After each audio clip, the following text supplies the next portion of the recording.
आपण question number 9 solve करणार आहे. A uniform wire of 16 ohm is made into the form of square. तर एक युनिफॉर्म वायर दिलेला आहे, 16 ओहम त्याचा रेजिस्टन्स दिलेला आहे आणि तो अशा पद्धतीने आपल्याला फॉर्म करायचं की त्या ठिकाणी एक स्क्वेअर तयार व्हायला पाहिजे. Two opposite corner of a square are connected by wire of resistance 16 ohm. त्या स्क्वेअरचे जे अपोजिट कॉर्नर आहे तर त्याला एक वायर कनेक्ट करायचं आहे ज्याचा रेजिस्टन्स किती आहे तर 16 ओहम इतका आहे. The effective resistance between the other two opposite corner is. तर आपल्याला इफेक्टिव्ह रेजिस्टन्स या ठिकाणी फाईंड करायचं उरलेल्या दोन कॉर्नरमध्ये. त्याचे 4 ऑप्शन दिलेले आहेत. त्यापैकी पहिले जे ऑप्शन आहे ए ते आहे 32 ओहम, बी ऑप्शन आहे 20 ओहम, सी ऑप्शन आहे 8 ओहम आणि लास्ट डी ऑप्शन आहे 4 ओहम. तर या 4 ऑप्शनपैकी या क्वेश्चनचा करेक्ट आन्सर काय असलं पाहिजे तर ते आपण याला सॉल्व्ह करूया आणि मग डिसाईड करूया. तर या क्वेश्चनमध्ये एक युनिफॉर्म वायर दिलेले आहे, 16 ओहम त्याचा रेजिस्टर आहे. त्याला आपल्याला स्क्वेअरच्या फॉर्ममध्ये काय करायचं, कन्वर्ट करायचा. तर हा वायर आहे, हा टोटल वायर, आणि या वायरचा पूर्ण रेजिस्टन्स किती दिलेला आहे तुम्हाला 16 ओहम इतका दिलेला आहे.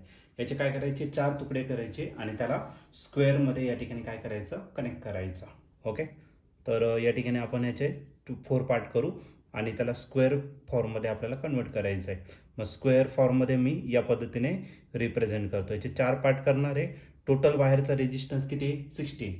असे 4 इक्वल पार्ट जर केले तर एका पार्टचा जो रेजिस्टन्स असणार आहे तो किती असणार तर 4 ओहम इतका असेल. मग या ठिकाणी जी वायर यूज करणार आहे तर त्याचा पण रेजिस्टन्स किती असेल 4 ओहम. इथं जो वायर आपण यूज करू त्याचा पण रेजिस्टन्स असेल 4 ओहम आणि या ठिकाणी जो वायर असेल त्याचा रेजिस्टन्स देखील किती असणार 4 ओहम इतका असेल. ओके, त्यानंतर याचे जे अपोजिट कॉर्नर आहे 2, तर त्यामध्ये पण एक वायर कनेक्ट करायचं त्याचा रेजिस्टन्स आहे किती 16 ओहमचा आहे. तर हा वायर आहे पूर्ण, त्याचा रेजिस्टन्स किती आहे 16 ओहमचा. तर याचा इफेक्टिव्ह रेजिस्टन्स आपल्याला फाईंड करायचं उरलेल्या अपोजिट कॉर्नरला, म्हणजे या कॉर्नरला आणि या कॉर्नरच्या अक्रॉस. मग या पॉईंटला आपण ए जंक्शन देऊ आणि याला आपण बी कन्सिडर करू आणि याला सी आणि काय तर डी. ओके, तर ए बीच्या अक्रॉस टोटल रेजिस्टन्स किती असणार ते फाईंड करायचं. तर एक प्रकारचं काय झालं तरी विस्टोन नेटवर्क झालं आणि विस्टोन नेटवर्क जे आहे ते काय आहे, बॅलन्स आहे, बरोबर की नाही. बॅलन्स कंडिशन काय आहे, बॅलन्स कंडिशन जर घेतलं तर या 2 रेजिस्टन्सचा रेशो घ्यायचा, म्हणजे कोणाचा R1 डिवायडेड बाय R2चा. याला आपण R1 कन्सिडर करू.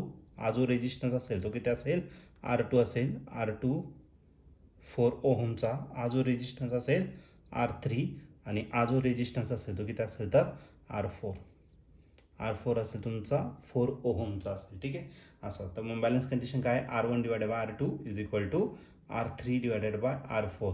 या दोघांचा रेशो घेतला, या दोघांचा रेशो घेतला तो कसा राहणार आहे, सेम आहे. म्हणजे आपली सर्किट जी आहे ती काय बॅलन्स आहे.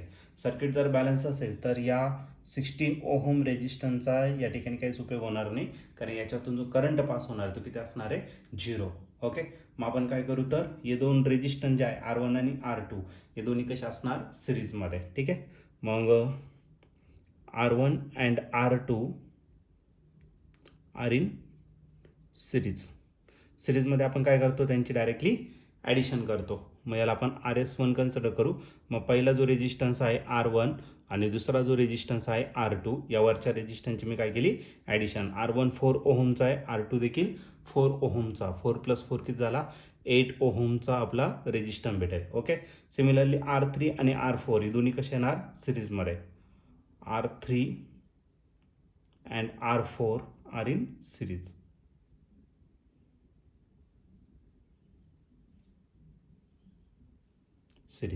सिरीजमध्ये असेल तर आपण यांची काय करणार डायरेक्टली ॲडिशन. मग RS2 झाला आणि याच्यात या दोघांची काय करा ॲडिशन. R3 प्लस काय झाला R4 झाला.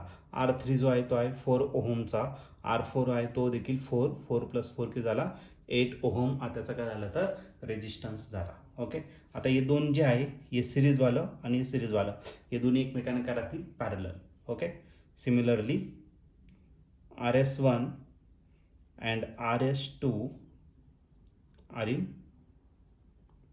पॅरलल. तर हे दोन रेजिस्टन्स जे असणार ते कसे असणार, पॅरलल. आणि पॅरललमध्ये आपण काय करतो, रेसिप्रोकल घेऊन त्यांचं ॲडिशन. मग आपला टोटल रेजिस्टन्स भेटेल RT. या दोन्ही रेजिस्टन्सचं मल्टिप्लिकेशन करा म्हणजे RS1 इंटू RS2 आणि खाली त्या दोघांची काय करा, ॲडिशन. RS1 प्लस काय झाला तर RS2. ओके. आता यांच्या व्हॅल्यू आपल्याला दिलेल्या आहे, त्या फक्त आपण या ठिकाणी पुट करणार आणि याला सॉल्व करणार. ठीक आहे. मग टोटल रेजिस्टन्स RT जर घेतला, RS1 भेटलेला आपल्याला 8 ओहमचा इंटू 8 ओहम आणि खाली या दोघांची काय करायची, ॲडिशन. मग 8 प्लस 8. ओके. RT तसाच लिहिणार मी. 8 इंटू 8 किती झाला 64 आणि 8 प्लस 8 किती झाला 16 आणि 16च्या टेबलमध्ये 64 आहे. ओके. 16 4 जा 64. मग RT टोटल रेजिस्टन्स कितीचा असणार, 4 ओहमचा. बघा आता प्रत्येक रेजिस्टन्स 4 ओहमचा आहे, तर टोटल रेजिस्टन्स पण आपला सेम तितकाच येणार आहे, 4 ओहमचा. आणि या ठिकाणी तुम्ही ऑप्शन, मग आता याला एवढं सॉल्व करायची गरज नाही, तुम्ही डायरेक्टली आन्सर दिलं. सेम रेजिस्टर जर असेल तर डायरेक्टली त्याचा आन्सर काय येणार आहे, सेमच येणार आहे. मग या ठिकाणी तुम्ही ऑप्शन जर बघितलं तर ऑप्शन नंबर डी जो आहे तो आपला या ठिकाणी करेक्टली मॅच होतोय. मग या क्वेश्चनचं जे आन्सर असणार ते ऑप्शन डी, म्हणजे टोटल रेजिस्टन्स असे किती, 4 ओहमचा रेजिस्टन्स असेल.